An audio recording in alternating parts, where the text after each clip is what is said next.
Сегодня турнир памяти Абдулманапа Нурмагомедова.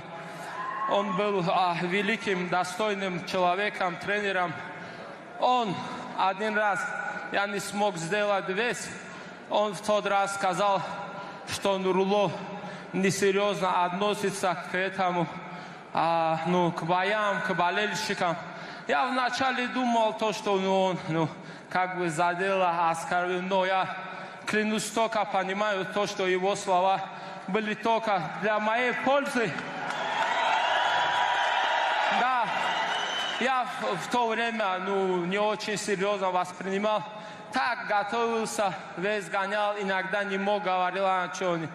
После его слов 3 боя я уже провел. Всегда у меня в весогонке мысли о его словах. Он был достойным, хорошим человеком. Пусть Аллах обрадует его.